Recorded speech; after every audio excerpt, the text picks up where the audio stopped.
Hello and welcome to the latest episode of the Low Budget Review Show. I am your host, Eric Smith, and today I'm talking about A Red Death by Walter Mosley. This is the second Easy Rawlins mystery, and it is from Simon & Schuster, is what it looks like.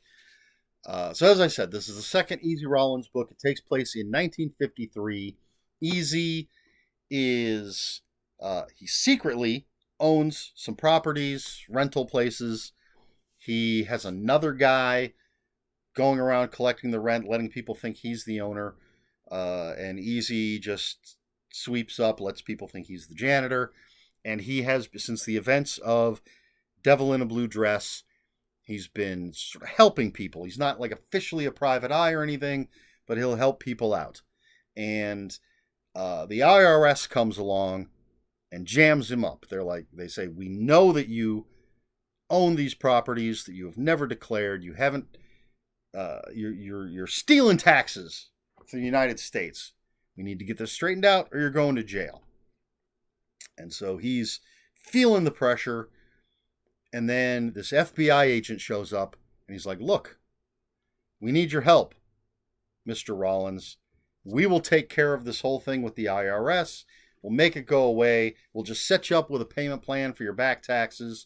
You won't have to worry about losing your house, going to jail, anything else if you help us out. We're looking for communists. There's this Jewish guy, Chaim Wenzler. Wenzler. Chaim Wenzler. We think he's a union dude. He's working out of this church, the First African Church. We need you to go to work for him, befriend him, figure out, just report back to us. We need to bust the commies. Meanwhile, people start dropping dead. Pressure on Easy from all over, all around, and he's just gotta try to figure all this out. That's a pretty big nutshell, but there you have it. I should smack myself for coming to the Easy Rawlins books so late in life. I've read the first two now. They are amazing.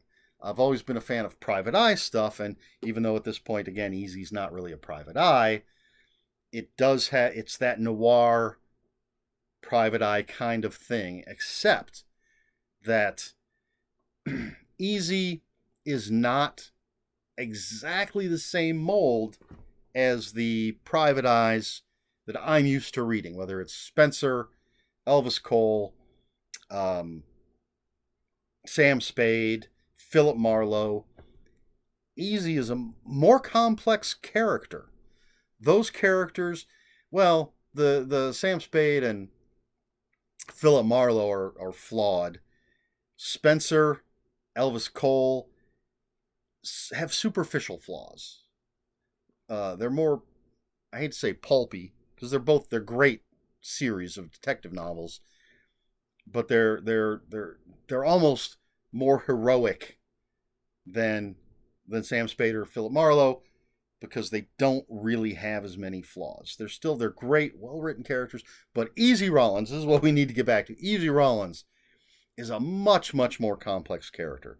And some of that some if not all, I can't say because I'm a white dude.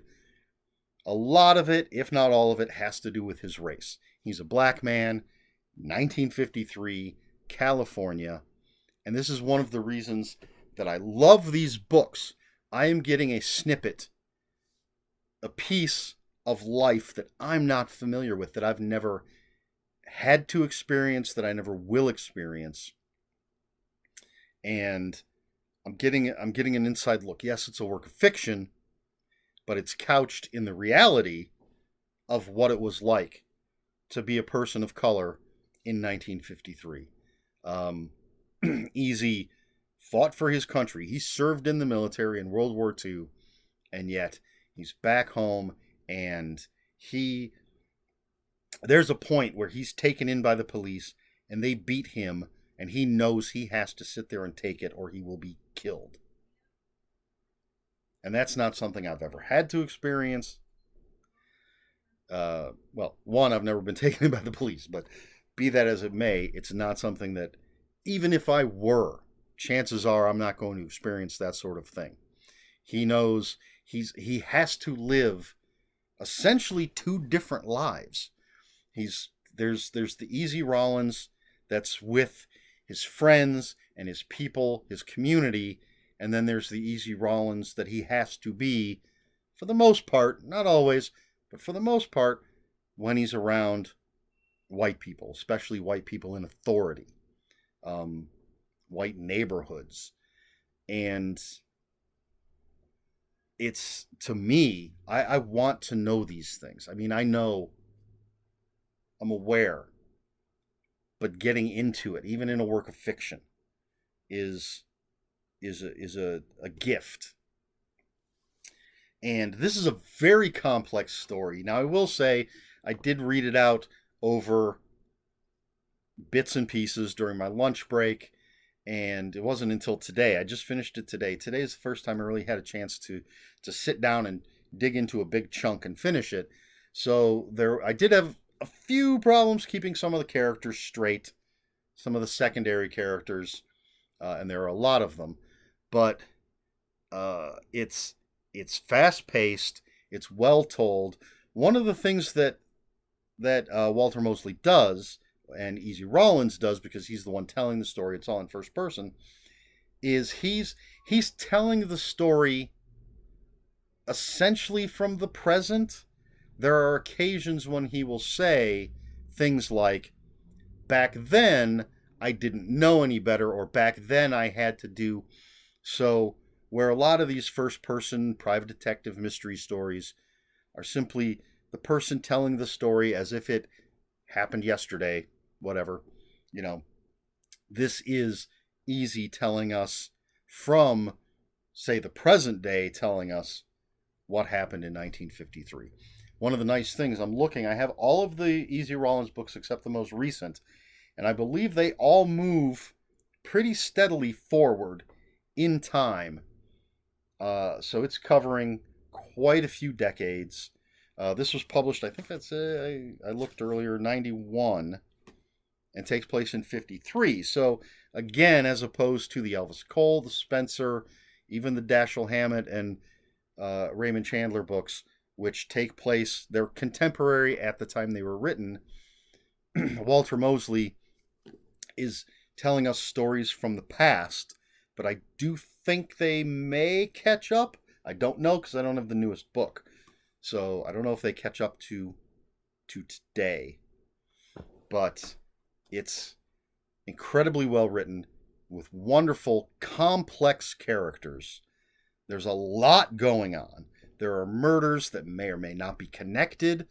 Easy is dealing with owning these buildings and being in love with his friend's wife and the IRS and the FBI, and becoming friends with Chaim Wenzler, and all these things coming at him from different angles. It's a very complex story, but it all comes together and has a very noir feel to it. It feels as if it could have been written in 1953. But Easy is just a wonderfully complex character. I'm grateful that I get to see, it's a weird way to put it, but I'm grateful that I get to see this life that unfortunately far too many people had to live, and some are still living. But that's how we gain empathy. Again, I grew up in a diverse neighborhood. I'm well aware, have always been well aware of racism and things like that. But this puts a fine point on it. This sort of writing, this well-written, fantastic book. There is a part of a short story in the back of this. I did not read that because it clearly says, read 6 easy pieces for the conclusion. So I have 6 easy pieces. It has 6 Easy Rawlins short stories in it. Each one of them, at least parts of them, I don't know because I didn't read, appears in the previous books, but I'm not going to read those because I have the book itself, Six Easy Pieces. So I can't say anything about the short stories. Silver Lining. Can't tell you anything about that. You'll find out when I get to Six Easy Pieces and review that one. But this one, fantastic. Probably don't have to read these in order, but I would recommend you do. That's what I'm doing. There is a progression to the character. And as I said, it moves through time. I was going to double check when Devil in a Blue Dress took place, but it's at least a few years, I believe, before this one. I think there's some time that goes by. A pretty good chunk of time. 5 out of 5. Fantastic mystery, fantastic characters, fantastic writing. This is what I'm reading mysteries for. And again, it's got that added bonus of letting me peek into another world, essentially, a world that I will never experience. And I'm interested in seeing the books that get closer to the present day to see how, if things change for Easy, how his character deals with the world as it's moving forward and the racism and everything else. But yeah, just fantastic. I'm so glad Michael Booker kept talking about these, and I finally decided to pick them up. Thanks, Michael Booker. I'm now highly recommending this, and can't wait. I'm going to try not to wait so long between reading this one and the next one, but I've got so much to read. But there you go. Walter Mosley's A Red Death and Easy Rawlins novel, it says. 5 out of 5. There you go. Question for this video. I don't know if this will be a controversial question. Do you like reading diverse stories? Do you want a book, doesn't matter the genre, but we are going to talk fiction. Do you like a book that's going to immerse you in a world that you haven't experienced? And I'm not talking about fantasy or fantastical elements, just whether it's a world where the main character and most of the other characters are not you. Whether it's African Americans, indigenous people, LGBTQ plus stories. Is that something that interests you? Is that something you like to read? Obviously, again, I do. I want diversity. I want to hear different voices. I want to experience vicariously lives that I will never have. Again, it leads to empathy. Apparently, I've not done studies myself, but apparently there are a lot of studies that say that people who read a lot are more empathetic. People who read fiction a lot are more empathetic. I don't know if that's true. I can't verify it.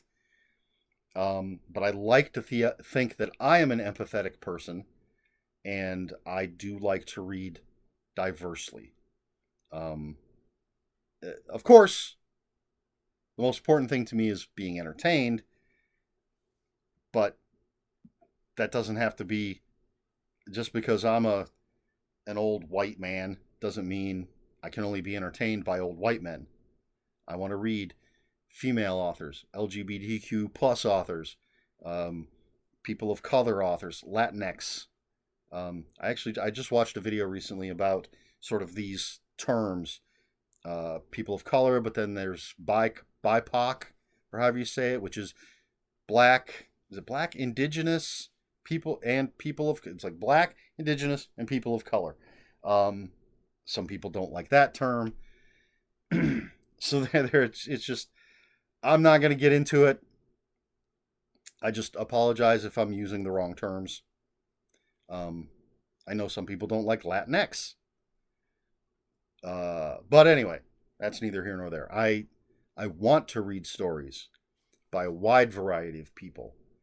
People from Asia, Europe, South America, North America, Canadians? No.